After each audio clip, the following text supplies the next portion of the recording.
Okay. Oh, now we're doing it. Okay, there we go. Okay, so that should be, I'm just gonna, okay. Let's see, we have to get rid of, should be coming up, guys. There we go. Okay. Yes, yes. Okay, let's see if that, yeah, hopefully people hear me better. This.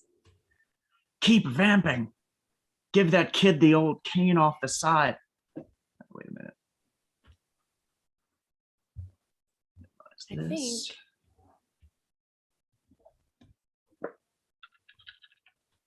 I tend not to look at, okay. All right. It's not fancy. It's not as fancy, but like, I have to do way more live streams now to like practice this, like the audio coming in from Zoom. It's like a nightmare. A nightmare. All right. So I am hoping that it's been remedied at the very least. So hopefully when people join in, they hear in happiness, and I'll shut up now. Okay, let's see. All right. I'm trying to just make sure. There we go. Okay.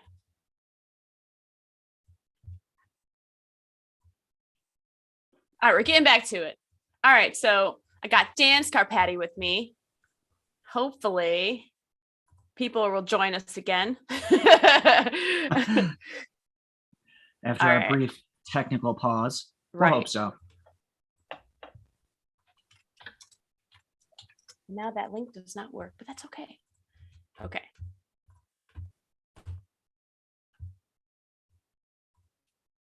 All right, so tell me about being jaded in the industry, Dan. And somehow you're not jaded. How did you make it out alive? When things like this happen, where you're trying to go live and you just can't do it, it just makes you feel so upset, and you just say, I want to give up. I want to walk away, but we don't do it. We keep trying. No, we don't give up. No, we can't. I can never throw away a conversation with you, Dan. No way. If anything in the previous message was lost, I'll do my previous stream. I'll do my quick recap spiel. Thank you, Amber, for reading my book and allowing me to be here with your school and all the great people watching. And yes, Gofers is the title of my book, and it is very new, and not a lot of people know about its existence. Oh, good. They can hear us both now. Yes. Amazing. Perfect. So then, to answer your question from earlier, before the difficulties, my jadedness, there were many days where as people would read about in the book, and as I know you know, Amber, and I know you've experienced, where you hit this very low point and you think, I just don't want to keep going. What's the point of all this? Because you realize that so many people are jaded. It's not quite like you thought it would be when you were younger and you saw Jurassic Park or whatever movie it was for you, and you think about how cool it must be. It is, but there's so many days where it doesn't feel that way. And you have to work and constantly remind yourself that you're in a position that so many other people would die to be in, and try to find the best. You try to mine the gold out of that. I guess that's kind of how I do it. Try to keep smiling and keep positive. I remember when I did the PA boot camp in LA. I moved out. I'm from Buffalo, in case anyone doesn't know. I'm originally from Buffalo, New York. And then I started out in camera with the dreams of being a DP. I was like, oh my God, that was my thing. But then I was like, I saw a first AD in action, and I was like, definitely gonna do that. Spoke to my leadership qualities, and I don't know why I was so obsessed with moving to California. Maybe because I was in New York State. I don't know. And I was like, F New York City. I was like, I don't want to be there. It's overrated. I don't want to go. So I relocated to LA. So I took the PA boot camp there. And I remember the AD that was training, she's like, a lot of it's going to suck. And you really, to get through it, you have to hold on to the really good moments. You have to stop and you have to take it in. Because if you don't hold on to those good moments, you're not going to make it through the bad ones. So I was like, I always remembered that. And I was like, all right. And like, when I'm on set now, I'm like, okay, this is really goddamn cool. It's like, cool. And I have to remember this moment, because human nature is like, you always tend to remember like the negative, and how horrible that day was or whatever. And then it's just like, then you are at the end of the week, at the end of the month, at the end of the project, you're like, wow, that sucked. So you always have to remember that, like, one or two good things that happened in a month's time. That's so bad. It's right? Like the ratio is like to bad to good is so bad. It's so bad. mine the best bits out of it. I agree. It's like those moments where you're working with somebody who you really admire, or you're having a really good time, and you know that the straight, you can always read the room. I mean, on those days where there's, with the ADs, they've got hundreds of background and you're out in sub-zero temperatures and everybody's really stressed and people are screaming. It's very difficult to find good moments in that day. So those are the days where you'll probably, in that situation, call on those good memories. But yeah, those moments when I worked with great actors, like when I was, with like James Spader on The Blacklist, and I saw how he was working and I got to have chats with him when I knew everything was taken care of and I knew that I'd done my job and I had a minute to 5 minutes of, okay, no one's calling for me. I could just have a chat real quick with, this great talented person, half the crew members on there. I mean, all the crew members. Good, just as an example, those are the moments where you could soak up 1 to 5 minutes and you call back on them. That is one way that you can remind yourself, maybe now is not like that memory, but there will be more of those memories in the future. So try to bring that and keep going. I feel like sometimes, and this is like, we're really getting off book here with like, we're not talking about the book or anything like that, but I think I just love the fact that I can talk to someone who definitely I feel I can commiserate with, because I feel like when I meet someone who's worked as a PA or like in the industry for a while, it's like, we're already like brothers and sisters. It's like, we know how we've gone through all these like crazy things. But I find that on film sets, you get a lot of people that complain, and I'm not in that camp where I want to like complain about the day and complain. Cause really like we were saying with the good and bad, it's like, you have to hold on to the good. And I just can't have, I guess, the jaded folks try and like bring me down. You know what I mean? Like, I don't know how did you get a lot of like, when you were on set, like the amount of complaints, not even just from cast, because I know cast, that's a whole different beast. It's like them dealing with what they have to deal with. It's like nothing that it's like so different what we deal with versus like what actors deal with. And sometimes I feel so bad for actors. Like, I honestly do feel so bad for actors, but I don't know, like complaining, how do you handle that? You're right. There's different boats of complaining. You get your cast and your crew, and then there's the people who are on set and the people who are off set. I remember days where we would be filming, units on a TV show that it's blizzard conditions here in New York, and people who are off set, people are in LA. The ADs would joke with me. They say, somebody's sitting in LA in an office saying, "What are you talking about? The weather's beautiful outside right now. You're shooting today. You're not canceling it." These people who make the decisions are nowhere near, and all those different levels of people. I guess whining and complaining. I've complained too. It's not like, we're immune to it. Course.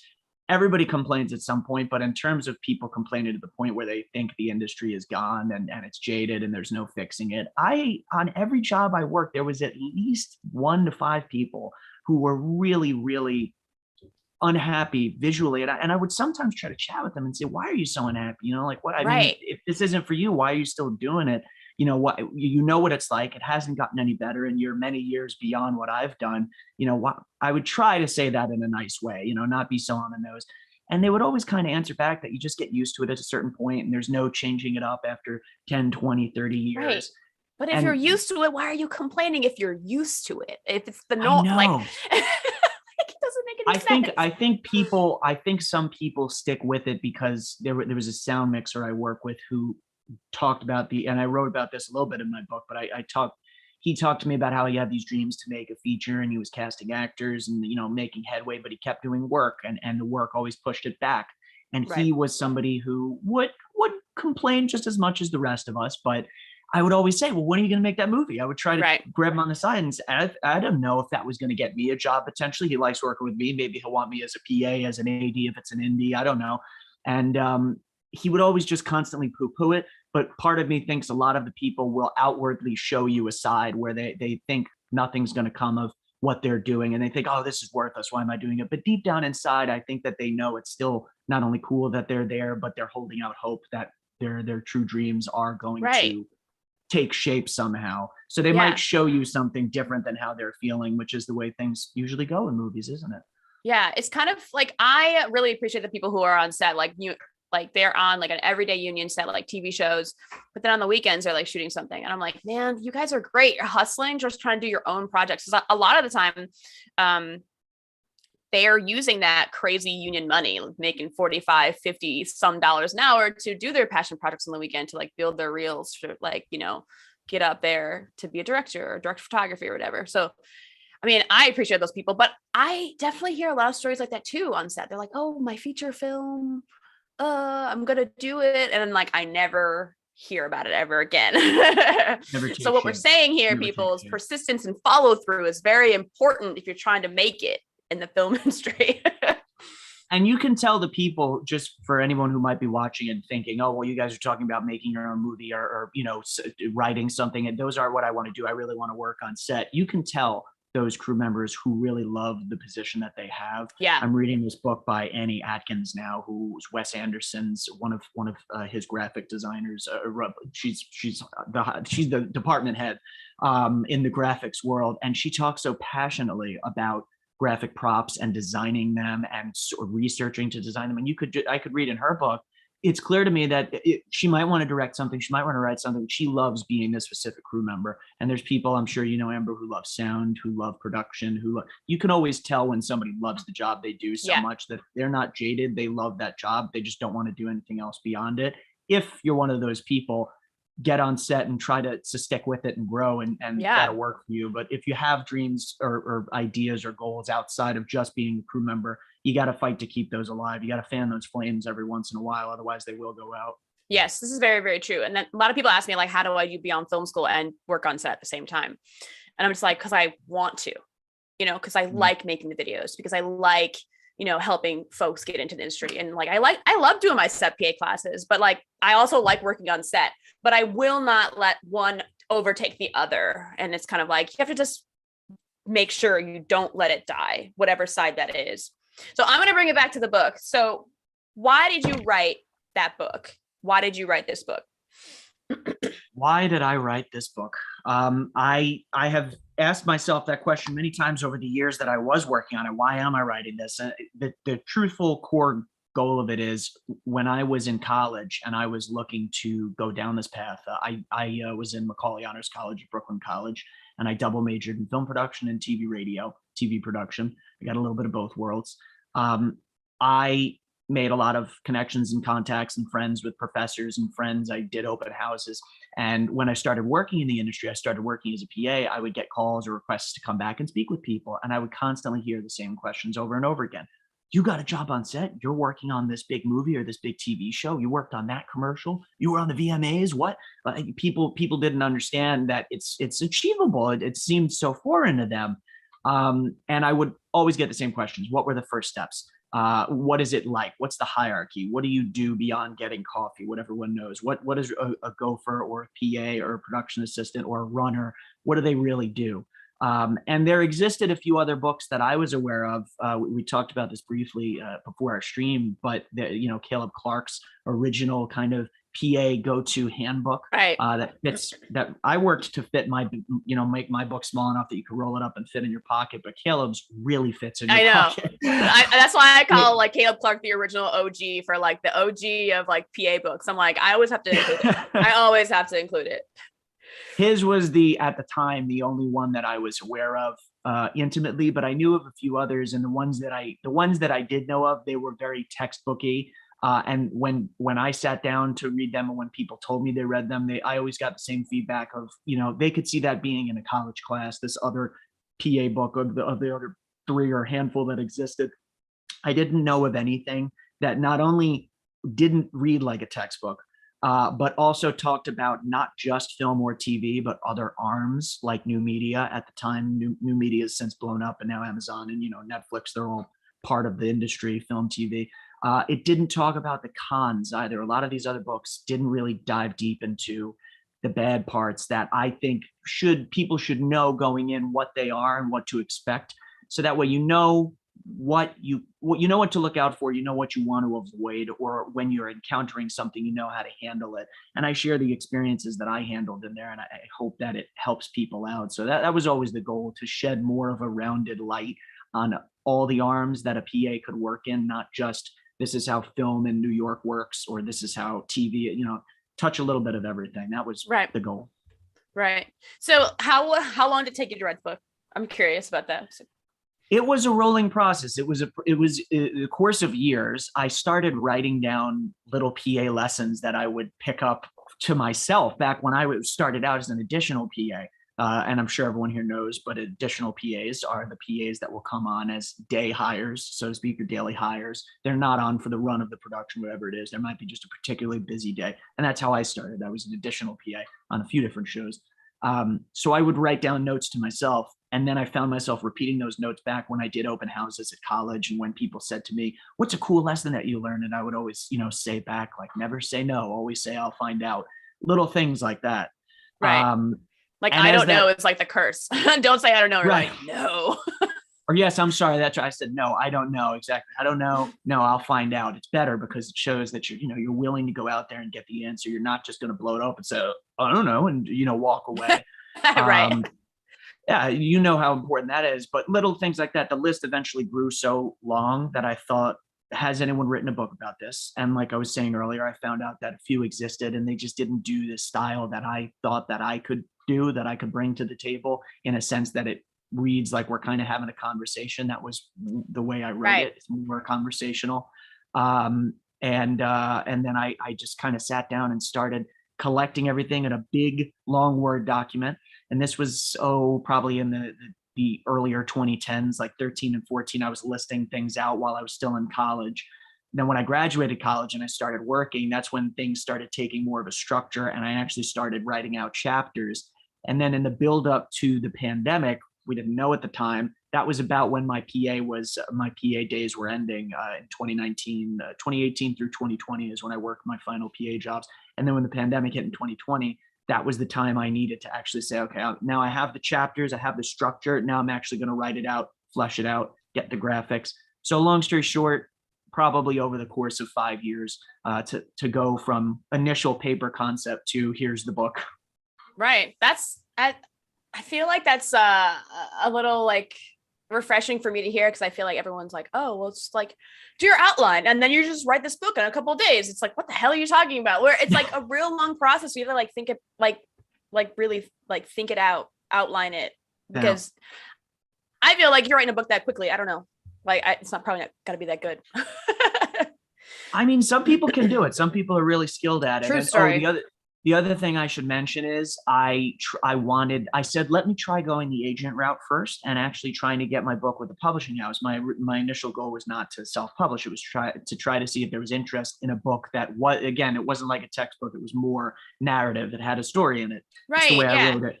That's definitely one of the elements I love about your book is like, and I told you yesterday about like, I was like, I love the fact that it's written like you're reading a story or a novel and it's all like, a great memoir almost. But then I was like, it's taking me longer to read it now, but it was good. I really like the style that it's written. So, I mean, I can't praise you enough about that. I'm very glad to hear that. And that also speaks to the editorial staff I worked with. I met some great people and I had a few people help me edit and structure it, including a New York Times bestseller who was nice enough to work with me. And, I figured, let me, just like working on a movie, try to get as many good people as you can involved in a project. And of course, I wasn't trying to, bust the bank, so to speak. I was trying to do it in a way that the goal was never to make oodles of money, because this is a very niche target audience, but it was more to share the stories in the most efficient and effective way that I could. Just lost my train of thought. You said something that I was going to comment on. We're talking about the years and, I was going to say, as far as people taking time to do it, I decided that I should try with an agent. And I did sign with an agent, and we were querying literary houses for about 8 months before the pandemic. So that also added to the process. If somebody said, I'm self-publishing this thing from the get-go, you probably could have done it sooner than I did. Probably. That's a whole process about self-publishing that I feel like is a whole other level of stress for someone to take on and trying to write a book. I want to ask you about, like, to give everyone kind of like your backstory is like, you are from Queens on the border of like Long Island. So you're kind of like in the New York City area. Right. And the one thing I really liked about knowing your story is that like people think the golden ticket is to be in the New York City area and working in film. And you were there in the area. You were like there kind of like, but you still, because you had no connections, even though you were like in the area, it still was hard for you to make it and to like break in and to like get your days and whatever, So like, I don't know how, like, how was your process getting in? And I know you talk about this a little bit in your book, but like, can you just like run us through like how you got started? Oh yeah, absolutely. To answer that question, I'll say the core of starting out on your own with no connections is always difficult. And I think it's important to realize you can begin it wherever you are. You don't have to move to LA or New York, or now the third area hubs like I guess Preach. Georgia and Texas.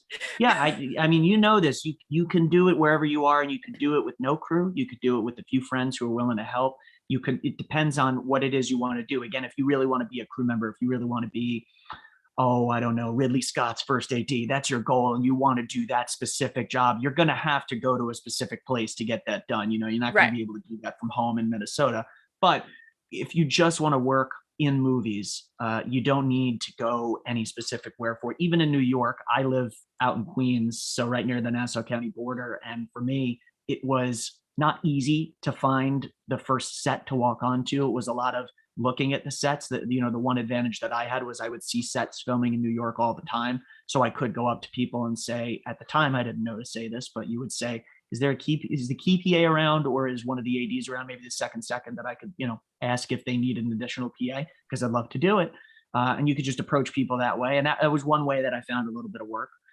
Some word of mouth from other friends that I was, again, local to. But when you get on the set, the job of finding the next job becomes a problem. Just because you get one day doesn't mean that you're guaranteed more days. So wherever you are, even if there's not sets near you, you can make your own movies. You could tell your own stories. You could shoot your own things. You could edit your own videos. You could get in touch with people virtually, especially nowadays. There's lots of options. Yeah. I feel like a lot of people obsess over being in New York. And even if you come here and even if you get the door open, it's like, or even people who have the connections think that the hard part is done trying to get film jobs. But then sometimes you have to stay there. Like the door is open, whatever door that may be, whether it's, you know, you walked onto a set and you're like reaching out to the key PA, which, by the way, if anyone like who is watching, you have to make sure that you know who to approach for certain jobs that you want. So, I mean, you have to do your homework, and the key PA is the one who hires additionals, not the ADs. But sometimes, I mean, as an AD, I like hiring, you know, additional PAs if, you know, I'm trying to give people a chance and stuff like that. So, I find, we have a few questions. Like, comments. Let's see. Thanks. Hi, Raymond and Jake. Let's see. Yes, the movie Philadelphia was my first Hollywood. Yo, Philly is a really a big hot spot too. Like, so, I mean, I know so many people, you know, I knew people who were from Philly and they were like, well, I got a job in New York, and they were commuting from Philly to New York. And I'm like, you're insane. But also I admire your dedication. I'm like, oh my God. But then like when she took a job to work in Philly, she's like, well, I don't know how to tell the ADs. I was like, you live in Philly, take a job in Philly. I'm not mad at you. You know what I mean? Like, go and be where your commute is nice, because that is the goal. I love when things shoot in New Jersey because my commute gets really, really easy. I don't like shooting in Long Island. I don't like shooting in Brooklyn because that's a commute and that's a whole parking situation I have to deal with. It's like, it's a whole thing. I love when things are shooting near me. That's the goal. Be near anything that's like shooting near you, live in that area. That's why so many people who work in film live in Brooklyn. Yeah. Let's see. Jake said, I was told by a guy I know that works on set that walking up and asking is a good way to get blacklisted and never had a chance. So Jake, what I will say about that is, it depends on who it is. I'm going to be honest, because some people are like, how do you break in? How do you approach people on set? And the thing is, like, now with COVID, that's an extra layer of security where it's like, if you're trying to mix with the crew, we get tested every day or once a week or 3 times a week to kind of make sure our pod is like, okay, to like, we still wear masks and we still are like trying to socially distance, but like, we try not to have like random people approach cast or crew members because you never know what's going to happen. So that's a whole other layer. And I got that question like I think a week ago or so, where they were like, you know, what about COVID? I'm like, you can still approach people on set. Me as an AD, if someone approaches me on set about a job and I'm in the middle of like setting background, talking to the director, talking to the, you know what I mean? Like, I cannot, like, do not come up to me because I'm working. You know what I mean? If I'm sitting down or like, you know, you can tell that I'm at a slow point in my day, Sure. Be quick, get in and out. Like, don't hand me a paper resume because that's just going to go in the garbage. That's my opinion. And you, Dan, I definitely want your opinion on this, because you hand me a business card, I probably won't remember, and I'm gonna be honest, like sometimes I just don't have the mental capacity to be like, let me save this person's number. Like I would I take people who are like, obviously they come through my program, like Beyond Film School. I recommend them. I hire them first because I know them. I have to know someone to hire them, but not everyone operates like me. So there's that. Not everyone is like me. But other people are like, yeah, sure. They're way more easygoing. They're way like, they're willing to give people a chance. It's for me also, it's a personality of the person. Because if I think you're like creepy as fuck, I'm not going to offer you a job. I'm not like, yeah, let's work with that person. Because a lot of the time it's like, you get hired based on how you're meshing with other personalities. Like I don't mesh with all personalities. That's for damn sure. Like I can't work with everybody, but then some people are just they can be like well liked and they could like really mesh with everyone or certain folks. So I don't know what your opinion is about like, approaching people on set. Cause I mean, back when you started like a few years ago, it was a little bit different. So I don't know. Yeah. I mean, I agree with everything that you're saying. And I think that to comment on what Jake said there, it's kind of a two-faceted answer. One, you're right. A huge part of the job of working in film, no matter what department you work in, no matter how few people skills you have, even if you're really a recluse, you want to work in editing and you just want to sit in a corner and be an assistant editor and log and not talk to anyone in a dark room, you still have to be able to read a room and understand how people are acting. If you walk into a room and you see things are tense and people are shouting and yelling, you would not want to walk into the middle of that and say, hey guys, I've got a movie idea. Let's talk about it, because you're right. In that situation, or I want to work on this set. In that situation, you probably would get blacklisted from that small team. Right. I personally don't think, based on my experiences, I'll just say I never heard of any actual secret blacklist with list of names. No. I mean, but I feel like the blacklist that people talk about doesn't really exist, but if you get a bad reputation, then it's like, don't hire that person. It's kind of like, you might want to avoid that. Yeah, it's kind of like, you don't want to go there or whatever. So it just depends. But I will say, like, Jake said about being an extra and go from there. Now, I do know a lot of set PAs who have started as background, but even to get started as background is pretty hard too, but it does get you on set. And I think that's the goal for a lot of people, is like whatever you can do to get on set. Like some people start as crafty. Some people like start as like, just interns for certain departments, or like some people like they, were able to get, I know my friend Alan, he started as a costumes PA, even though he wanted to be on set. So it's like, it's just whatever you can do to get on set and to get near the people and talk to them is like probably the number one way. Starting out as a stranger, it's hard. It's definitely hard, like approaching. And like, I did the same thing. Like my break-in story is like I was cold emailing so many people, because I am not the type of person to be successful, like small talking someone I don't know. I know that is my weakness. I cannot do that. I'm not good at like face-to-face, like random stranger interactions. I'm just not. So I was like, let me take the cold emailing approach. And like, I got one little seed of information and I went with it. And I owe my entire career to that person who was like, hey, go to this building. There's a production office up there, and like hand your resume out. And like, by the grace of God, I met someone who took my resume in hand, was like, I'll call you in a couple weeks. And they did. Thank God. And his name was Jack McKenna. If anyone knows Jack McKenna, he was a DGA trainee at the time, and he took a chance on me. He took a chance. He didn't have to, but like I got on a union set because he was like, let me give this girl a chance. Thank God. And he does not know that I like praise him. He's like, who's Amber?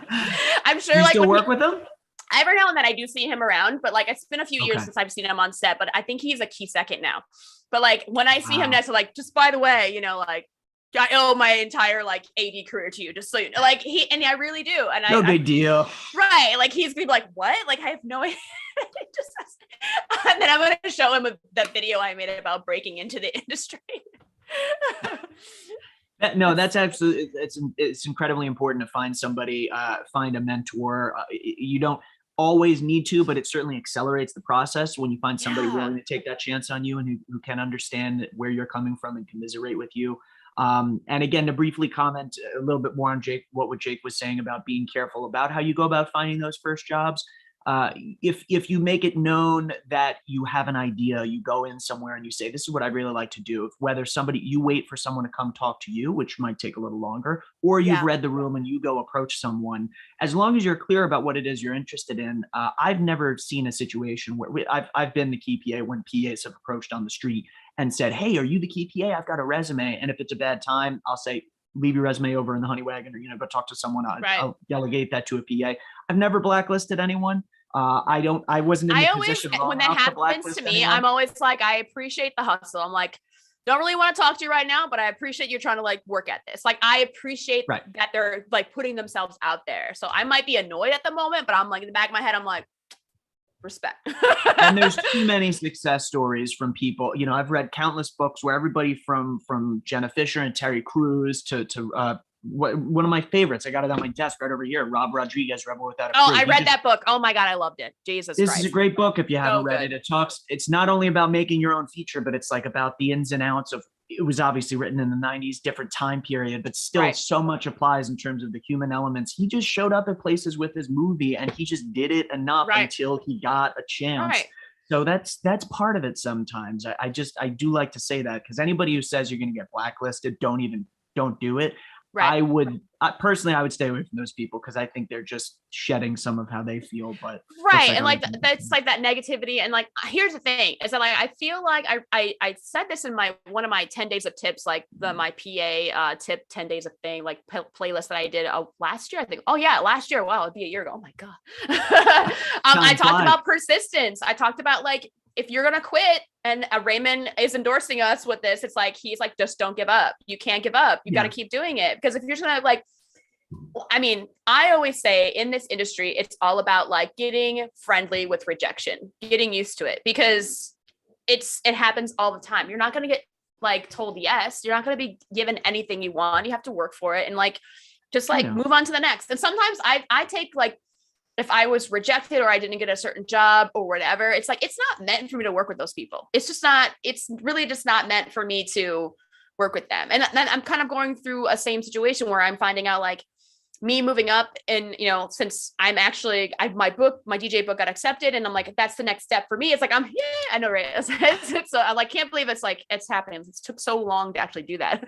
But thinking about like, now I have to start over and like day play as an AD, and like thinking about thanks Raymond, and like day playing as an AD, it's like, you're going to do the same thing. I have to start over and like reach out to ADs that I love and I've worked for as a key PA or a staff PA. And like, I have to start all over. So like, I cannot wait for people to be like, hey, Amber, do you want to be an additional AD? It's like, I have to actively reach out to all the ADs I know and say, hey, I just got my book in. I'm eligible to work. And if you're looking for an additional AD for this or whatever, I got you. Like and part of the application process, which I think, I don't know if they thought about this, but it's the endorsements. Like, you have to have 3 ADs that are in the DGA endorse you and sign your application. And it's like, I find that as a really good tactic, because they know that I'm putting my application in. And once my application is accepted, I can be like, hey, remember when you signed and endorsed me for the DGA? Like, you want to hire me now? I know, right? It's kind of like a weird tactic, but that's very smart of you. Thanks, Andrew. I join in on everyone saying congratulations, because I'm assuming most of the viewers of your channel know that it's not necessarily the easiest thing to finish that book and finish. But I brought mine as a visual aid. Now I want to see it. I'm sure Amber's is twice the size, but mine is 3 binders that sit in my room. This is the world's greatest paperweight. It looks very organized. I don't know, because I use the folders that were like, you use the 8x10 size. I actually got legal size because all my call sheets were those friggin' long, like, and I was like, I can't have documents hanging out. So I was really obsessive about it. If I was going to get more serious, I wouldn't submit it this way, but this was my quick collection method, and it quickly passed, the 3 binder thing. So when you do this is the tip that I can segue off of, that again, most of you viewers probably already know, is wherever you're starting out, if it's as a PA or some other job, as long as you are working on a set, keep the documents. Yes. Always document that you did it. If your name is not on the call sheet, maybe ask if you could, maybe you have an email that you could staple to that call sheet. So that way you have proof. Oh, this person emailed me saying you're on that day, and here's a call sheet with the TBD on it. And your name, and your name might not be on it, but at least you have that proof. I know you know about that, Amber. Oh my God. So here's the thing is like I had so many days that were like, I was, as an additional PA, I was listed as TBD, meaning when the second AD is making the call sheet, they tell the key PA, and sometimes this happens because their schedule changes and they quickly move something that was, not supposed to be on the next day, and now it is, and now they need 4 people. Well, the key second AD has to make that call sheet. And they're like, well, I know that the key PA is about to hire 4 additional. So I don't know their names, but they're TBD. So whatever that is. And then on the production report at the end of the night, then the names will be on there. So if you're TBD on your call sheet, you have to have the production report in order for that day to count. And like, I don't want to get too deep into the book, because I definitely am making a video about it. And I'm like, very much like, I'm almost like, I want to call their office and be like, is it okay that I make this video? But like, I feel like asking for forgiveress might be a little bit better. You should get them to appear in it, because then they could explain what the requirements are. Oh, I know, right? And I think Kara would be like, yes, let's let's put something together. But because you have to, like, the number that you have to call is on their website. It's all public, and it's all laid out very, it's just confusing, and it sounds very legal termish, and you're like, what does this even mean? What are you talking about? But yeah, multicam, like you were saying in your book, like those days didn't count, and you were on the AD track. So it's like how many months were you on Kevin Can Wait? How many days was that? Like, I can't even imagine. Kevin, I worked 2 multi-camera shows. Actually, I worked a lot of multi-camera shows that I'm not counting, but some were shorter than others. Some of the biggest that I worked were Kevin Can Wait and Murphy Brown, and both of those were 9-month jobs. Now, the first one, I went into the first job thinking that it was going to count, and then found out. Oh my God, I'd be devastated. I can't. I'm sorry. The point that I reached was, I share with anyone here, again, this is good to know your goal, because if your goal was to become an AD and you learned very early on, that's my goal, you might have turned down the jobs that you were not so sure would actually end up counting for you. Right. I wasn't sure what my goal was at the time. I knew that I really loved working in production and ADing, but I wanted just more experience on new and interesting sets. Also, for those of you who are not familiar, the East Coast gets very few multi-camera productions. That is more of a West Coast thing. All of the big sitcoms of our years and all of the biggest award shows all take place on the West Coast. We have a few here on the East Coast. But like Kevin Can Wait was an anomaly, that there were all sorts of articles about how Kevin James really wanted it here in Nassau County where it took place in. So they good for him, bringing that work to New York. I know. Well, hey, you got me hired for a whole season, and I freaking loved it. So for me, I didn't lose anything from it when the DGA did. When I found out, because this is not listed on their website very clearly, that multi-camera days don't count, even if you're working with the full DGA staff. When I found out it was going to reset me close to 2 years of days, that was the point at which I said, okay, what is my real goal here? Am I trying to finish my book, and that's the only way I'm going to become an AD? Because if that's the case, I know I've just been minus 2 years off my on-paper experience. And that didn't deter me. So I kept going and just decided, okay, right now, DGA isn't my path. And that's when the book, the books over here became paperweights. Right. But that's the thing. Like if you're trying to be, I think also, like, if you're in any department, you need the call sheets to prove your 30 days for, like, if you're trying to be in the prop department or set dressing, if you're trying to get into IATSE, any of the unions, like, you have to keep your call sheets and your pay stubs. Like, and even if you're doing indie stuff, now independent work does count. And this is what gets me, is that, like, you worked on Kevin Can Wait, which is multicam and union, but that didn't count. But my indie days, like, I did 20 days as a first AD on a feature film, counts, which is, to me, like, thank God it counted for me. But, like, that's so I don't even understand where this, logically, I can't put it together. And I'm like, why does this count and why this doesn't count? It is crazy. I feel like it's frustrating. I can put a small pin of my thoughts in this balloon conversation and say that I'm very excited to watch your video. But for anyone watching who has questions about, all of a sudden you're talking about single camera jobs, which is more traditional narrative film TV. You're talking about multi-camera jobs, which might be sitcoms, award shows, game shows. And then there's that whole new media wing. If you are seriously saying your goal is to join a union and you know that is your goal, I always recommend call the union where their number is, speak to a representative and ask them about a job before you take it, if that's your main goal. And then you'll know very quickly, okay, maybe I should take that 10-month job because those days are going to count, or maybe I shouldn't because they're not going to count. And you can make the decision for yourself. That's what I think. I can't even imagine like doing 9 months on a job. That's like when I did New Amsterdam and I was the walkie PA on that. That was like that was the job I had right before the pandemic. So it was supposed to be a 10-month job. I think got knocked back to a 9-month job. And if that didn't count, I would be like, what the fuck? Like, I would just be like, no, I would just be so upset. I remember being on the phone for that phone call, and I don't know who it was. I was speaking with the DGA at the time. I wouldn't call him out if I did, but whoever it was, I remember speaking with that person, and I said, well, I've got about 2 years, and I sent them all, just initial copies, and they were looking at it, and they're like, yes, just so you know, these would not count to put yourself as a PA. And I remember saying, well, I have all the ADs and all the UPNs and what really, what they would all have. They actually said to me, Daniel, tell us who we need to speak with. We'll vouch for you. Like, you did the work that we did as when we were starting out. Right. And I told that to them. And the person, I remember, they said, well, it must have been great experience though. Right. And that was kind of a stab. It's like, oh my God. Terrible. So that was the point. Again, I could have taken that personally and I could have made it like, oh my gosh, I didn't choose to go a dark path with that. It hurt for about a day. And then I said, you know what? I still got the experience. The experience doesn't go away. The connections don't go away. The friendships don't go away.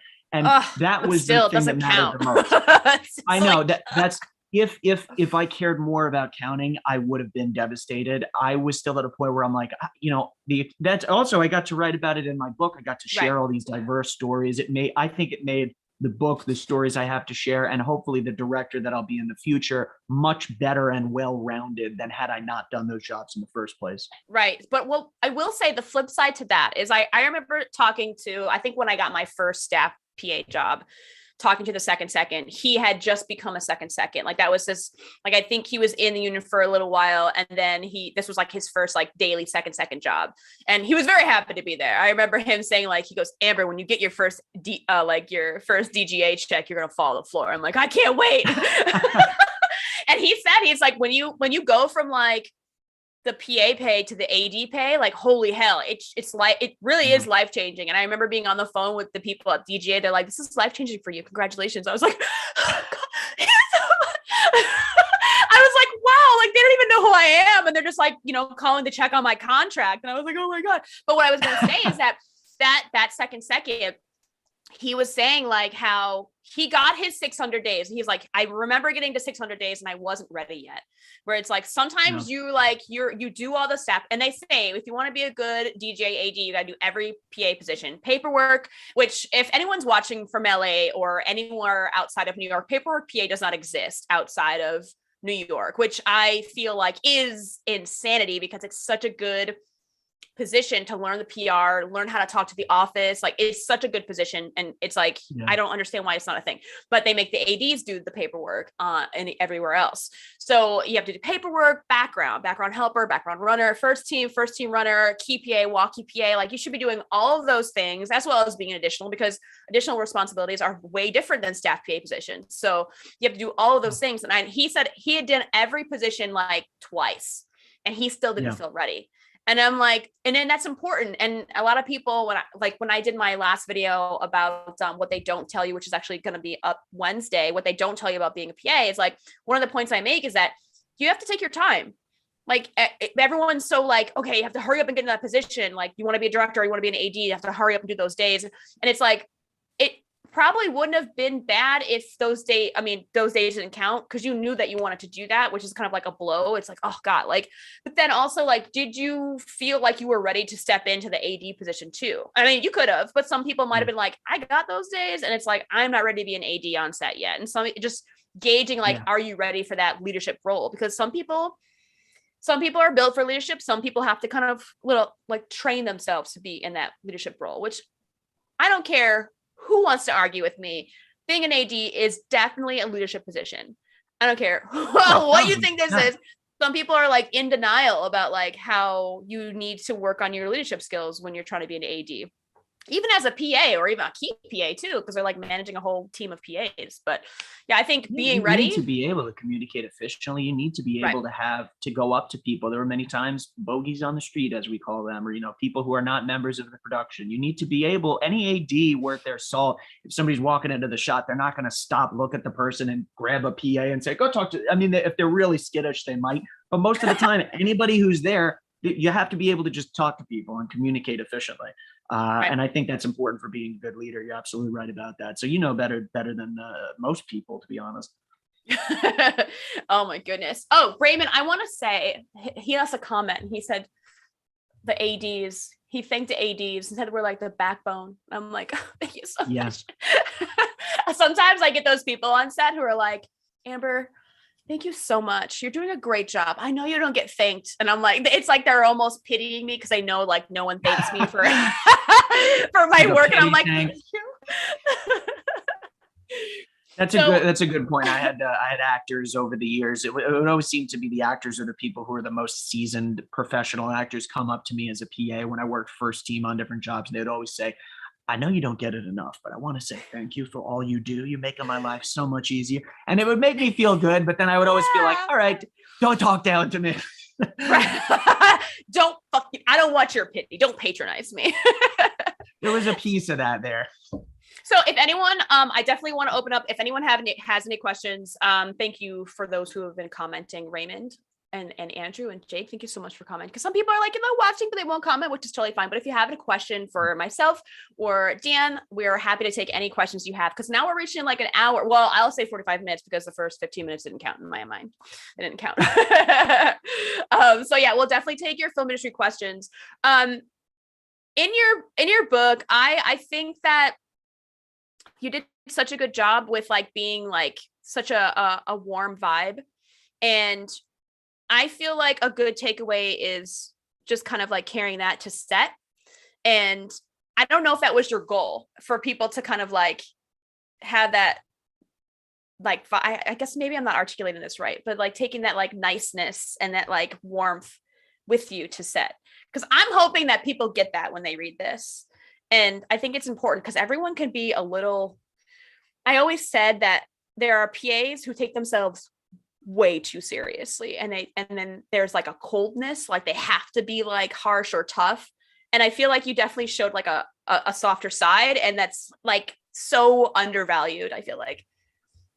Okay, so Andrew, I don't know if sorry, I won't cut you off, but I'm going to read this question. You mentioned cold emailing earlier. As someone who is trying to find jobs as well as grow my network, do you think in today's world this is a good way of trying to find a way in, UK based? So Andrew, okay, so here's the thing. People are still using email. It's not like, you're writing a letter to somebody. And I think emailing is still a valid form of communication. I think the difference being now is that you are able to contact people through their social media, like, DMing somebody, which is great. Like when I first started, social media wasn't really, it was there, but it wasn't like, that's not how you would contact someone professionally. If anything, I think emailing kind of is better. Andrew, I hope that answers your question, but I think that emailing is definitely still valid, like 100%. This is just about finding the right email. I don't know if Dan, if you have anything to add to that.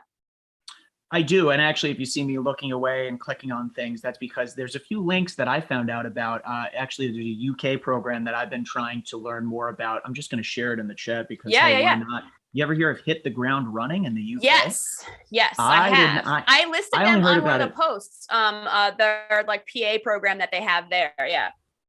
See those kinds of programs, and they're available all across the world. There's also for our friend here in the UK, Mr. Andrew, I'll share some screen skills links. These are two great sites that I found out about recently. And I say, if I was starting out and really needed to begin fresh, these are kind of places where I might consider going to meet some people to at least apply, even if they're super competitive. Like I applied to the DGA training program. And so did I, and I got rejected like 3 times.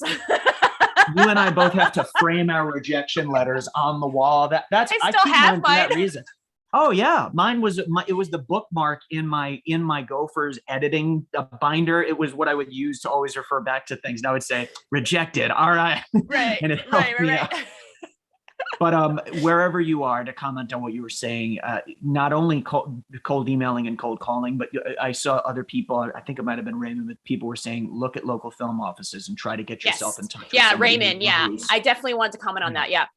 The local film offices, it's like, because sometimes I have job postings. So that's super, like, especially for smaller film markets like Chicago or, Nashville, or like, they're not I mean, they're still major cities, but like they're a little bit smaller film wise. I mean, even like Buffalo has a really good film commission. So like, if you're not reaching out to your film commission or local film office, man, that's like a resource that people definitely have to tap into for sure.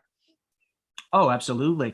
Facebook networking groups are another great way. And also some of those local film sites. I know when I stumbled on the Florida Film Commission, they're one of the states here in the US that has a big list of crew members. Now it says, please don't contact, and their information is publicly available on these sites, Yes. their personal emails. Now they'll say, it says, don't contact with solicitations.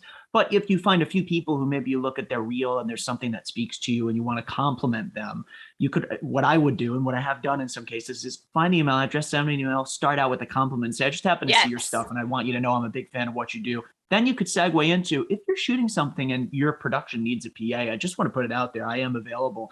You could find a way to sneak those in the emails. And the more you do of those, again, tastefully, you don't want to get blacklisted. You don't want to just come right out and be like, give me a job, because then that's not a good way to do it. Definitely, I have had people approach me that way. I'm like, are you insane? No. Right. No. Approach people in the correct manner, and it will only return. It will come back to you in dividends.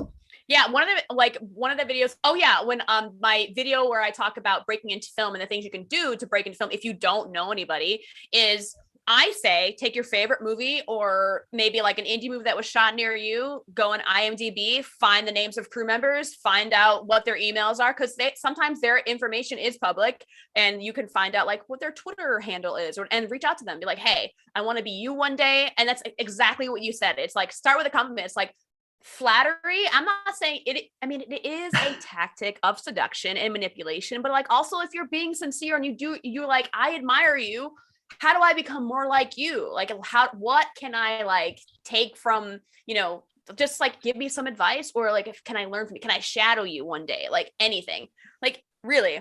And some people are afraid to do that. And they're like, wait, really? I should do that? I'm like, otherwise nothing's going to happen. Like, take action. Also, I did want to comment on Andrew. He said he applied for the Screen Skills AD training traineeship. I didn't know that was a thing. That's amazing. If you get rejected, and I'm not saying you will, don't give up, apply again, continue with your AD track. Because I remember when I applied to the LA DGA training program, I got rejected. And I was like, all right, I definitely wasn't ready yet. There was something about I was like, I definitely was not ready. I was like, I think the universe is telling me like, not yet. But then I applied to the New York one. I moved to New York, got rejected like 3 times, was late to the first interview. I was new to New York. It was horrible. I was like 20 minutes late to my interview. I was like, I know I didn't get that. Second time I did it, I like just wasn't. And the third time I did it, I had a really great interview. I was on time. I was like, fuck yes, I got this. Guy loved me. And then I got rejected again. It hit me so hard. I was like, what was it about me that they didn't, it really hit my ego and it really hurt me for a long time. And I was like, fuck the industry. I was really mad for a very, very long time, and I was just like, I don't even know what I'm doing. Am I worth it? Cause it's like, it really hits you hard when you're like being rejected. And I swear to God, like my career is like all on YouTube, like being rejected and like the feelings that I had to deal with, like trying to apply to the DJ program, which I feel like I know a lot of DJ trainees and like I've worked, they're all on sets now, like you can't avoid them. They're there. Not that they're to be avoided, but like they're, they tell you about the program. They tell you about like the pros and cons of it. And I think a big con of it, and that I knew, and I kind of was like, I don't know if I can deal with, even though I applied to it, was the fact that you don't have choice in what you work on. You get assigned and that's it. So, and thinking back, I'm like, I don't know if I would like that. So it's like, there are definitely pros and cons to it. So if you don't get into this, trainee program, like don't sweat it. Like still, like I just I think don't want you to give up.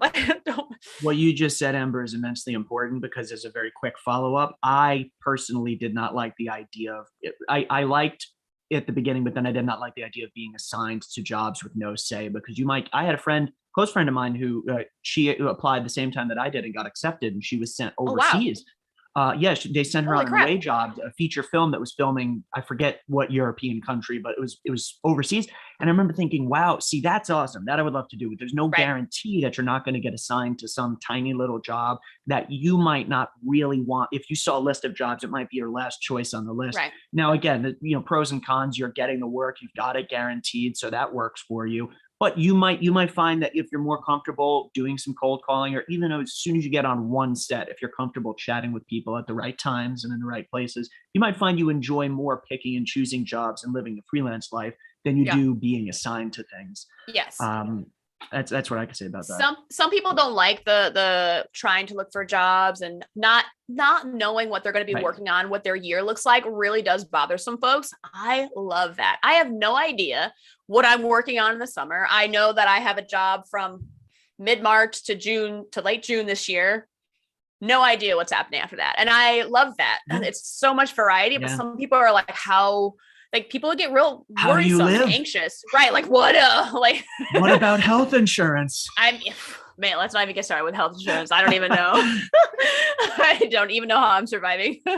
I think we both get that all the time. I saw, by the way, Sam asked about Canada and things knowing up there. I've learned recently that Canada, well, I knew for a while that they have PAs represented as location assistants in their the DGC, I believe it is. I also know that I've actually done a few workshops for this great Canadian-based site called Film Local, which you might be familiar with, Sam. They have some really good resources there, some of which are free and open access for everyone. So little classes and things that you can learn. But I don't know, Amber, if you probably know more about Canada than I do. A little bit. Like Montreal does have a film community, but I know Vancouver is bigger, and so is Toronto. I don't know if I hate being like, oh, relocate, because Montreal's definitely big enough. There's got to be something happening there. Another YouTuber, Laura Witt, I did a live stream with her, I think last year. She is a Canadian key PA. Their production assistants are in the DGC. They are part of a union. They get paid like $22 an hour. They get paid way better than US PAs. But you do start out as like kind of locations. I know that. So, but the thing is with PAs in Canada, it's like, the one thing I learned talking with Laura is that the responsibilities are so different. It's crazy. Like they don't deal with background. That's all the ADs. They don't deal with cast. That's all the ADs. It's a lot of just lockups and just like kind of like location stuff, which I found to be like, wow, first of all, I think that gives more jobs to the ADs, makes your productions a little bit more expensive.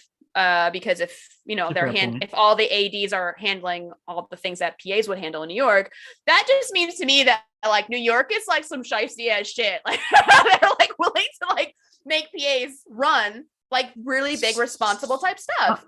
Some of those jobs that I worked on, which weren't normal for New York, and they hired ADs and production management teams from outside of New York. When I went to work with them and I would say, okay, so who's paperwork PA? And they would ask, what's paperwork PA? Yeah. These are people who've worked on big Hollywood movies. This is not like little stuff. They would have no idea. And I'd share with them, this is what I was responsible for on these TV shows. And they would say, that's an AD's job. You should never even touch that. Right. So that, some people will try to take advantage of PAs. Yes. And in the beginning, it's easy to get taken advantage of. You have to allow yourself, I think if you're truly starting out with zero connections and no mentors and you're figuring out as you go, you do need to allow yourself some wiggle room to learn what you should say no to, what you should look out for. Right. So don't beat yourself up because, I've been taken advantage of. I'm sure you have too. I mean, it happens.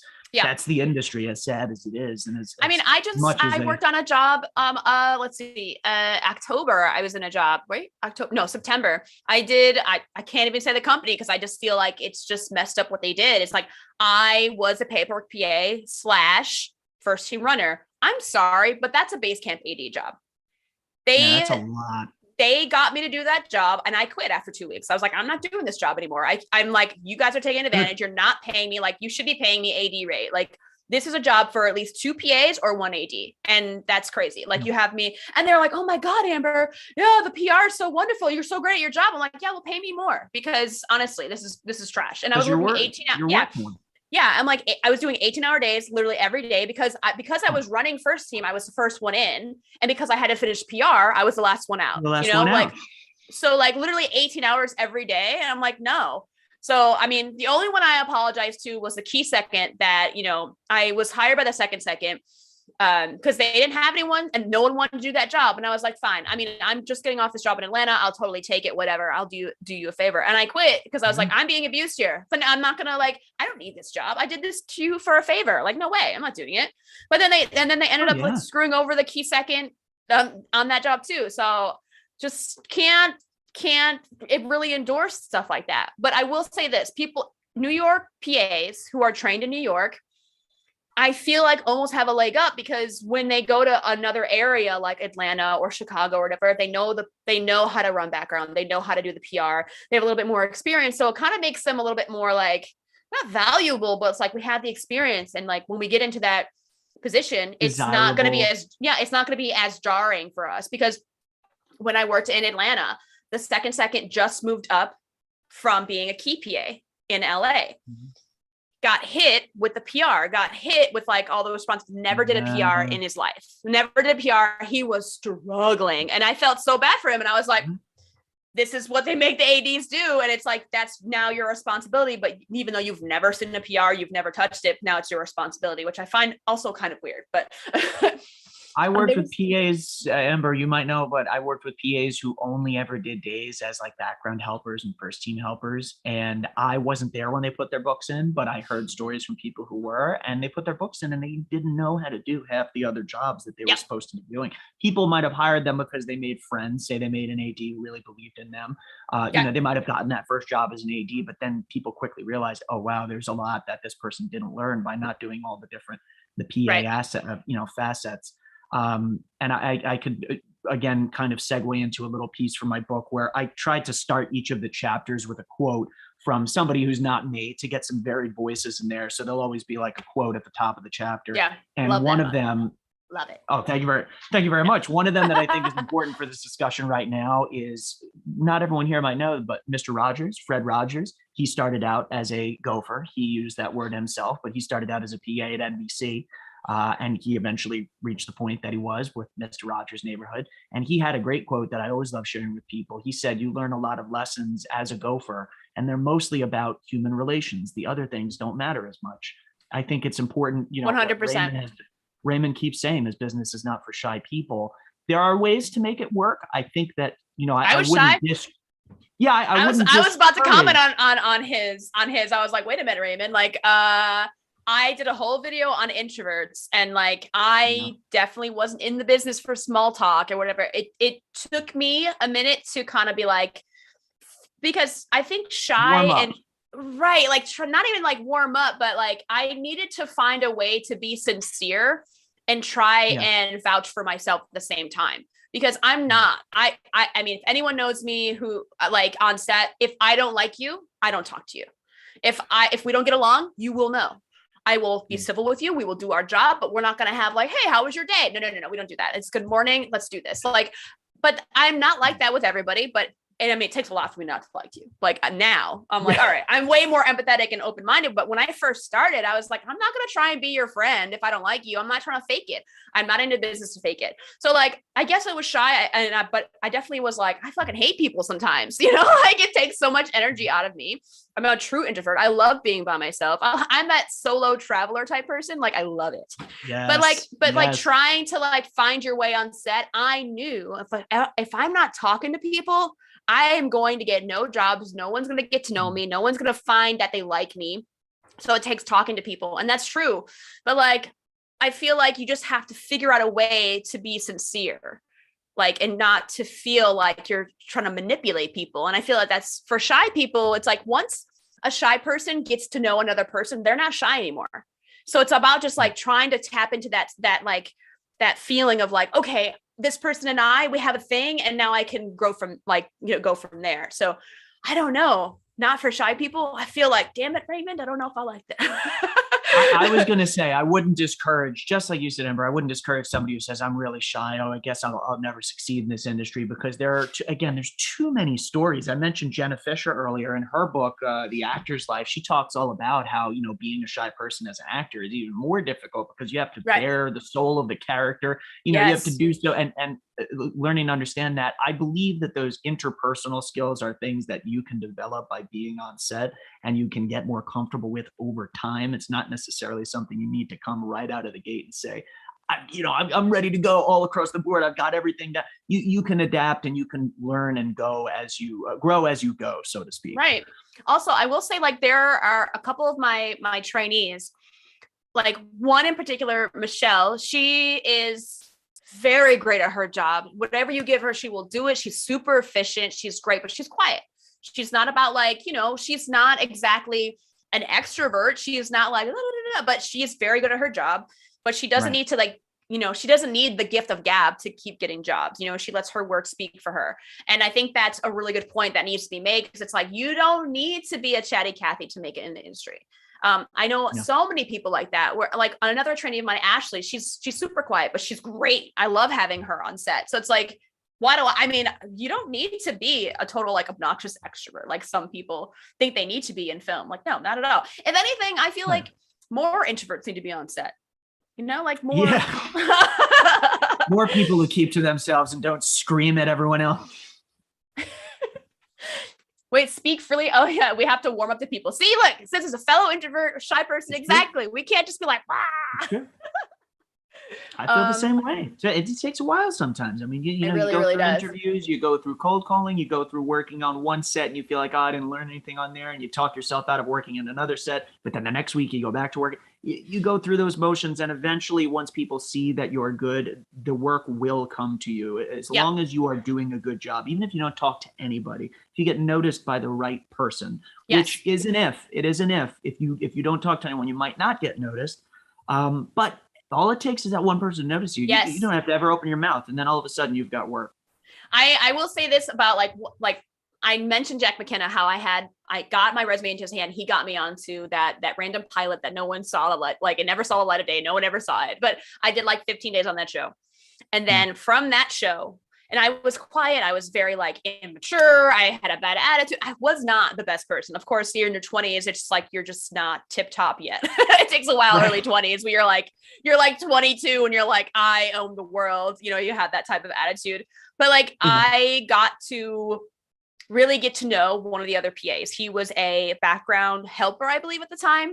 And he was the one that kind of saw something in me, and it was just him. It really was just him. Everyone else I don't remember, I don't connect with, but, like, him, I saw him on set, I believe last week, and I was like, oh my God, I was so excited to see him, because, like, he always gave me that chance. He saw something in me on my worst, like, I feel like in my worst part of my career, where I wasn't at my best, and it's like, and when I walked away for a few years and came back, I was always able to call him and be like, hey, what do you got going on? Like, I'm trying to, get back on set, as that, because sometimes I'd walk away for, like, I went to work in distribution, and I went to, broadcasting for a while. So I wasn't, like, always in film 100% for the past decade, but when I was able to reach out to him, and he was the one that kind of was like, I got you. He always was like, okay, I'll send your number to so-and-so. You can additional on this, da, da, da. And it's kind of funny that you mentioned, like, how PAs have done all their days in one position.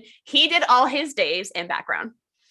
Isn't that he did funny? Literally all his days in background. Yeah. I was like, that's really funny, like, how that, like, connects. But, like, and then he's a second now, but, like, background, you have to know background. It doesn't necessarily mean you're going to be a bad AD, but it could mean that if you haven't been well-rounded, it's important on how you respond to the work that you're getting. Yeah, exactly. Like, if you're dealing with background all the time, dealing with first team or the cast is a whole different beast. It requires it's a lighter touch, I would say. Nuance, something that first team PA was always my favorite job. I love working with the actors, and I guess that speaks to where I would like to go in the future. After I decided to flesh out a little bit more of my technical skills. I worked so hard on the production skills for so many years. Now I do more camera work. I work on cable news. I shoot videos through my own production company. I found ways to make more money than I was making as a PA. God stay bless. afloat. I know it's PA money is not, it's hard. You got to live on it for a while. And anyway, come back one day to revisit those skills that I've fleshed out working with actors again. But again, if you work as a PA in a certain area, you might find you're really technical minded when you work with walkies. You might transition into the sound department, Right. which walkies are handled by sound in some other states. Or you might find that you like working with prop vehicles. I actually was very attracted to working working with prop weapons. I love talking to the armorers on set because I take safety to be penultimate. Yes. As I know you do, Amber. I've heard you say it all the time. So yeah, I'm like safety first. You cannot listen. As a first AD, your worst nightmare is having someone die, and like the runner up is like having someone injured. I don't want blood splatter. I don't want anyone, no broken bones, nothing. Like that is my worst nightmare because as a first AD, it's like you are responsible for literally everybody on that set. And it's like, we aren't playing any games. Like, I'm sorry. Like I take that shit seriously. And if I have like a stunt coordinator or an armorer that's lax, I will tell the line producer, the UPM, like, we got to get a new person. Because I'm not handling. No, I will directly be like, this is not how it's going to be run. Like, I'm letting you know right now. Like, I cannot mess around with safety because like, it's just not worth it. Sorry. How it needs to happen. My safety tangent. It's an important tangent. It's something that that's another part of the book that again, to wiggle in little book topics. I had two whole chapters dedicated to physical health and mental health on set. And I think that those are elements that are not spoken about. Oh my God. Thank you for bringing that up. Physical health and taking care of yourself. I think I definitely left like a post-it note on that chapter. I'm like, this is not talked about enough. And none of the other books talk about that. And that's one thing I totally forgot about that. Oh my God. Thanks for bringing this up. Seriously. Because good. I'm glad I did. There is no PA book out there right now that talks about taking care of yourself. And I have made so many videos and I preach to the end of days. It is all about making sure that you're taking care of yourself, because if you don't take care of yourself, you can't do your job right. First of all, you're not well rested. Your brain's not working properly. And then you're like a blob on set. You're not going to do well, but also like, you're not going to be happy. You're not going to feel like 100%. Like you have to make sure you get enough sleep, drink enough water, make sure you're stretched. The fact that you were like, I have to make sure I stretch.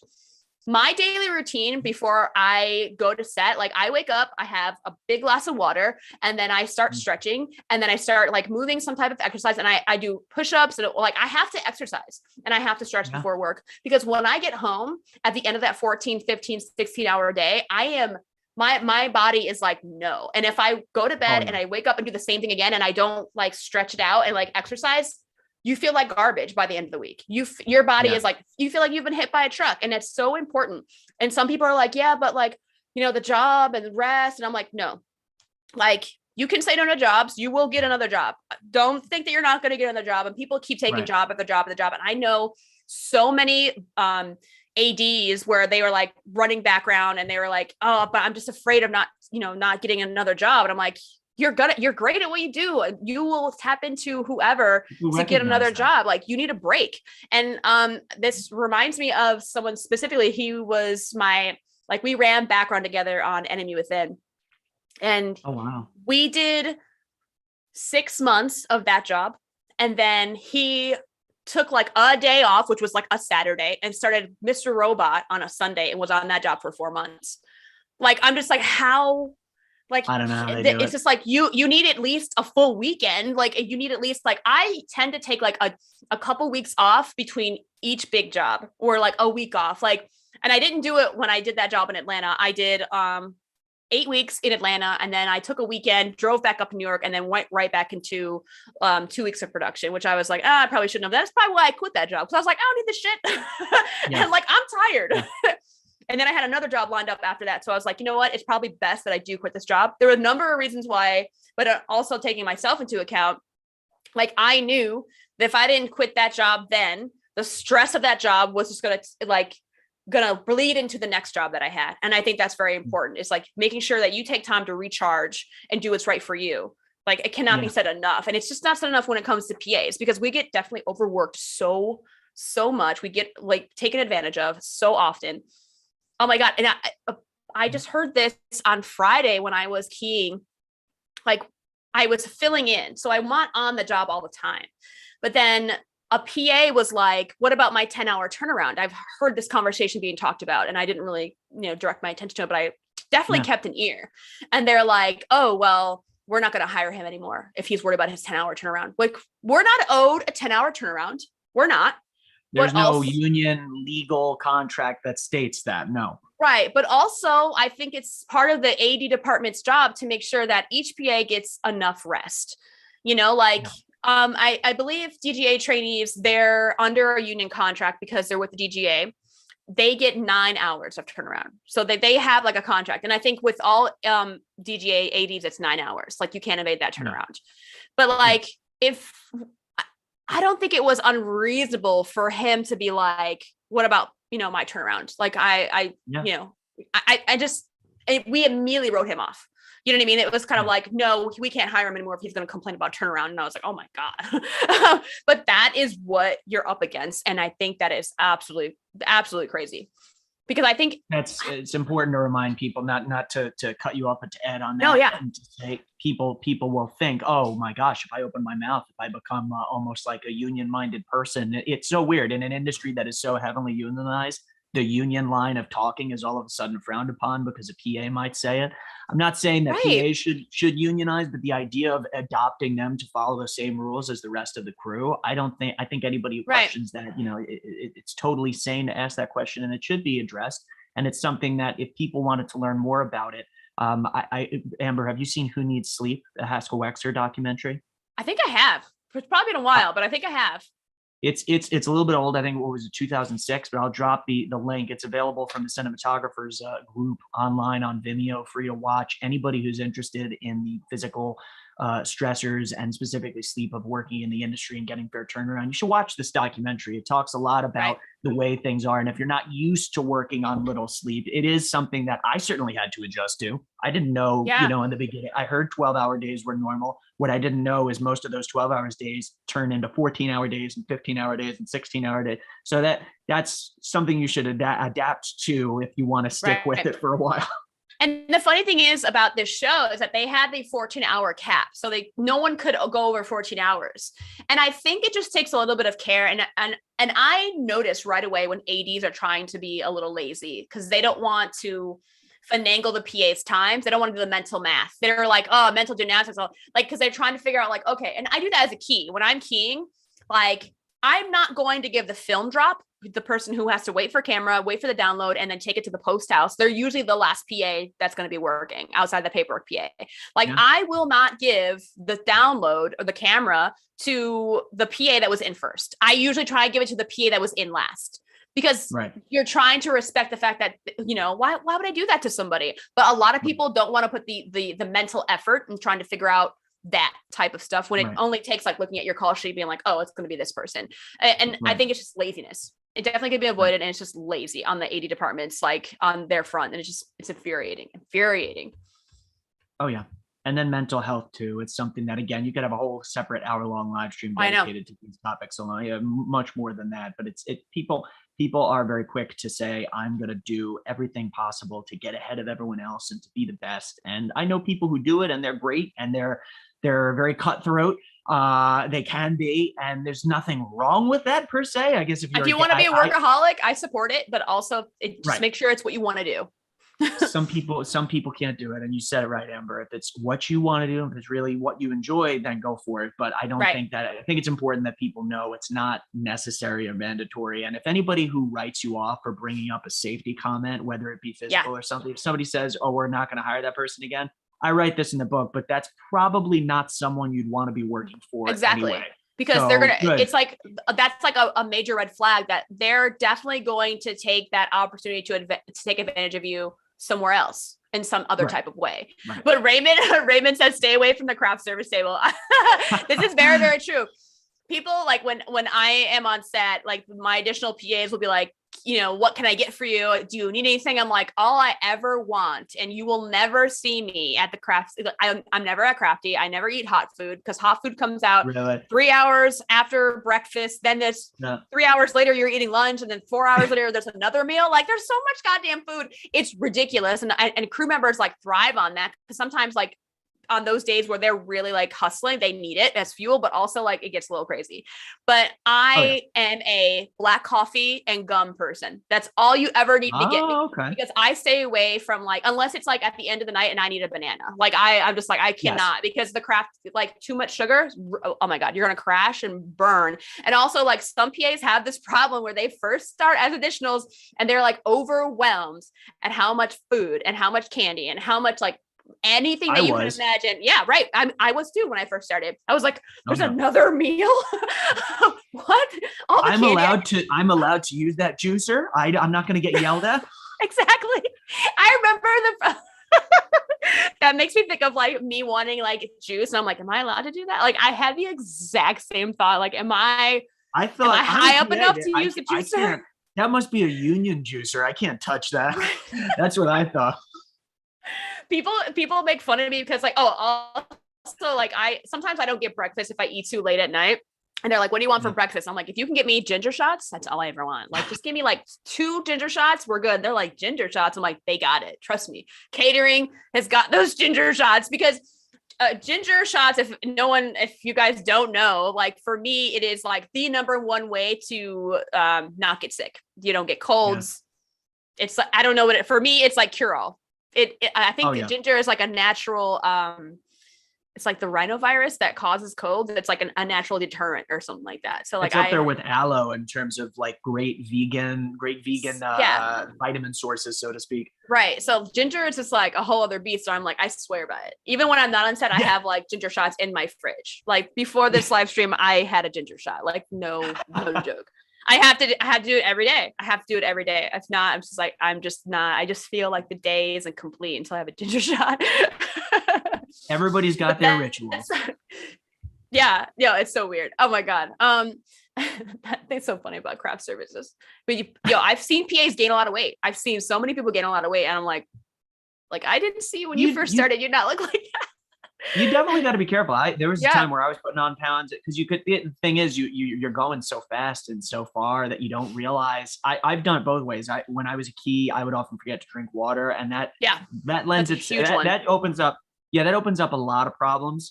You'll be slower, more time in the bathroom, so to speak. You will get sicker more frequently. Drinking water can only help you. And then on the other side, if you drink too much, you'll be going to the bathroom too frequently, or if you eat too much, you'll be gaining weight, eat the wrong things. You have to be careful and be mindful and not just mindless. So again, something that you kind of learn, but when you're first on set and you see it all for the first time, it is certainly a culture shock kind of thing. This is all free and it's all for us. Right. Well, unless you're doing indie stuff. If you're doing union stuff, yes. Indie stuff gets a little... True, yeah. Man, I've done depending so many on the tier. Right, exactly. The tier. It's like if sometimes I've gotten so many complaints about Crafty. I'm like, and I'm the first AD on the project, and they're complaining to me about the snacks at Crafty. And I'm like, are you seriously complaining about that? If that is the only complaint, I'm okay with it. One of my earliest jobs, I was put to tiers because I was hired as a craft service PA. Way back in the beginning of our stream, you were talking about doing things that weren't necessarily what you wanted to do, but they got you on set and they got you learning. And I was a craft service PA, which isn't really a PA position. It's like indies will have this where you will work with craft service. And I remember getting in very early to set the coffee up for people ahead of my call time, because I would come in and crew members would say, why is your call time? Why are you coming in and setting up the coffee now? It should be already set up when we get here. They didn't understand the production wouldn't allow me to come in earlier. So I said, I just don't want the headache. I'll come in early and set the coffee up. I would buy craft service on my own, my own time on weekends. I would get fresh apples. And I remember there was one day where one of the crew members, I bought all these apples. I spent an extra hour last night getting everything set up, and I bought all these different kinds of apples and I set them down. And the crew member goes like, "Oh, all you have is Red Delicious? I don't eat Red Delicious." Oh, right. I remember that. I remember reading that. I'm like, oh my God, I'll slap this person. Try again next time or something like that. And that put me into tears. That was one of my first jobs where I'm like, how much more can I do? Do they not understand that it's just me? They only ever see me doing this, and they know I've told them it's just me. And people aren't considerate all the time. I think it's something that I wish more people such as yourself and the people you work with by the sound of it, Amber, were considerate. You guys are, and I wish more people were like you. All right, I'm taking a real quick bathroom break. 10-1. I drank too much water. We'll be hold down the fort, Dan. Holding down the fort. Yeah, everything that Amber was saying, I agree with wholeheartedly. If you have any questions for me individually, I was going to tell Amber, I know we've been going a while, and if the droning of my voice or Amber's voice, specifically my voice, is is bothering anyone, feel free to throw a question out there. I think it's important to remember that being well-rounded means taking things that you might not think are interest you. I took a job as a construction PA. On one show. It was something that I'd never done before. And I had to be in for the construction shop. They opened up at, I think, 6:30 a.m. every day. I always had to be in at 5 a.m. to go buy fresh bagels and cream cheese and butter. And that was my, first 2 hours of my day, getting that and setting up the craft table for construction. And I loved it. And there were good people there. But at the same time, I knew that wasn't something I wanted to do at all. So by doing that, for one job and working, I don't know, it must have been 10 or 15 days as a construction PA, I very quickly learned construction's cool, but it's not for me. So if I can impart anything on you while Amber is 10-1, I would say consider doing jobs that you are not sure if you want to do them, because how else are you going to know that's not for you? If you have a very good idea going in that that's what you want to do, go for it. Don't do everything, but when you're figuring things out, it's not wrong or incorrect to try something that you're maybe hesitant to try, so to speak. I'm back. It looks like time's out perfectly. What I miss? I feel like I did told it in 30 her, seconds. a little, probably not. In 5 seconds, I said, if my voice is droning on too much, feel free to add more questions, because I don't need to just talk and talk. But I told everybody about trying more things that they might not consider at first. I did a construction PA job, as you probably remember reading it. Yeah. And I said, always try things if you're not sure it's for you, because how else are you going to know? Also, I feel like we were talking about how knowing what you want and like trying to steer your career and like try to focus on like what you're trying to get, right? But I know there's a lot of people out there that might not know what they want to do because they don't exactly know what are their options. You know what I mean? And I think a good way when people, because if you're a good PA and people like you, they will ask you, what do you want to do in the industry? It is totally fine to be like, just trying to see how everything works, just trying to see how to learn different departments, because then they'll be like, oh, how about you work on this to find if you like this? And I always say, like, if I were in the AD department, I'd probably be in set dressing. I think set dressing would probably be my department. Yeah, I think set dressing. I think maybe the next one would probably be maybe props, probably. But I think set dressing would be like the department. Really? I would, or special effects. There are like no women in special effects. I've yet to see a woman special effects artist. They're all guys. Yeah. I remember talking to one of the guys. I was like, how many women are in the union for special effects? And they're like 2. And I was like, what the hell? In like all of New York, there's like 2 special effects, like women crew members. And I was like, okay. But I mean, they do a lot of good shit, but it's like, I definitely do it special effects or set dressing probably. I think I would do stunts. I love working with stunts. I would be a stunt performer, specifically a stunt driver. I think it's so awesome. They're always the cool kids. Oh my gosh, absolutely. And there's another AD. I don't think he's going to mind if I shout his name out. Amber, have you ever worked with Pete Donahue? Pete Donahue. I feel Pete maybe? and Brendan Donahue, they're brothers. Very good ADs. He had a phrase that I always love, and he gets full credit for this, but he always goes, when the day is going crazy, he says, should have been a Jenny Van driver. Jenny Van Op, I think it was. Should have been a Jenny Van driver. And I would always say, what is that about? And he's like, well, because the man or the person who drives the Jenny Van, they get paid electrician's rate and they get paid Teamster rate. So they get double rate to drive a van, set up the electricity, and then sit in the van basically all day long. Yeah. So should have been a Jenny Van driver. Yeah. Or like another one is like just Teamsters, because they make so much, and they have like, at the beginning of the day, I mean, there are some drawbacks to being a Teamster. It's like you don't get a lot of sleep, but you might be able to nap during the day because things might be a little slow. It's probably crazy when you're moving, trying to get base camp in order, or all the trucks and stuff at the start of the day when there's a company move, or when you're leaving set. But in between that, there's not much going on. Yeah. Absolutely. Raymond has a good point, because I will say that I've saved probably so much money not buying groceries, because they feed you so much on set.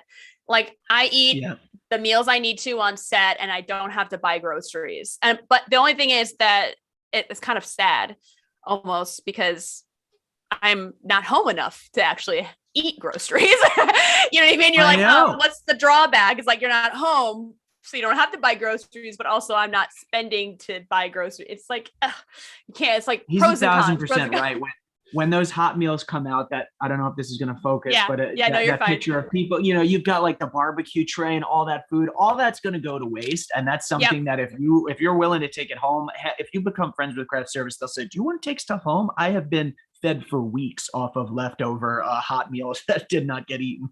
Right. Yeah. Okay. So Raymond's saying like you'll starve on an indie project. I don't know if you'll starve on an indie project, but I have celiac. So like if you're a vegetarian, a little bit easier. If you're a vegan, a little bit harder. If you're like any other like allergy, like celiac's autoimmune disease. We won't get the whole celiac thing, but like I can't eat any gluten, no bread, no like breaded fried things or whatever. So like on an indie project, it is very hard for me to eat actually. So, and I have to tell the producer, I'm like, I have this, I cannot eat this. And sometimes the options, man, I just remember, I think I got like, everyone got for second meal on this one project. It was like these giant sandwiches. They're like this, they're like, like these crazy sandwiches. Wow. And I got like a chicken breast. It was like, very, very small with like tomato sauce. And I was like, well, I guess it's something. Not even like any gotta vegetables. Have something.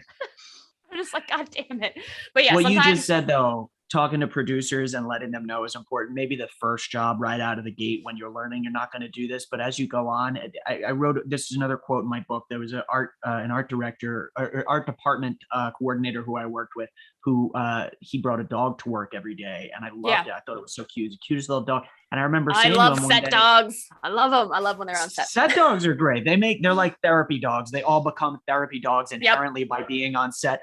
But this art department coordinator said to me, he's like, eventually you realize that people want you and they will hire you, and you make sure that the conditions that you need are in your contract before you take the job. You reach a point where you can do that in your career. So when you're taking a job, you might say, I just want to make sure I'm going to be covered meal-wise every day, or I'm going to be allowed to bring my pet on set every day.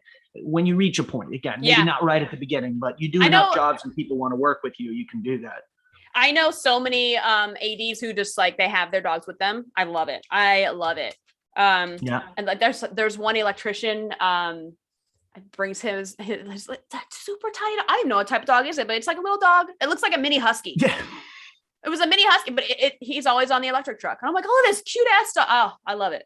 Oh, I think the electrician's name, his name is Sam, I believe. He's probably a gaffer now because he was a best boy back a few years ago, but he always has his dog. Really? And it's super like stays on the gate, it doesn't go anywhere. Very like when things start coming on the gate, he like goes in his like little house or whatever. I'm like, oh my God, it's amazing. So I will leave the link to your book. There is an Amazon link. It is an affiliate link of mine. So like Dan gets it, I get some with no extra cost to anybody. It's amazing.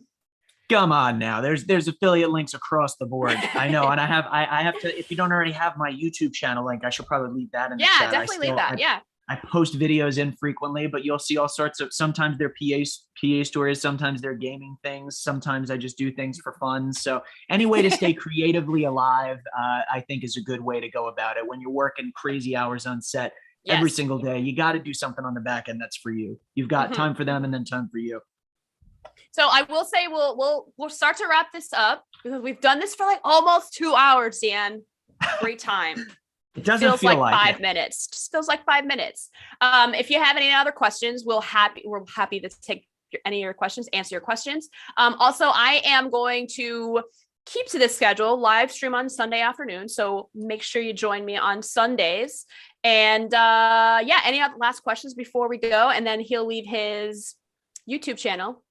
Because you have like a few like stories up and stuff like that about being a PA, like physical things that happen to you, and like other like your book trailer was really great too. I like that book trailer.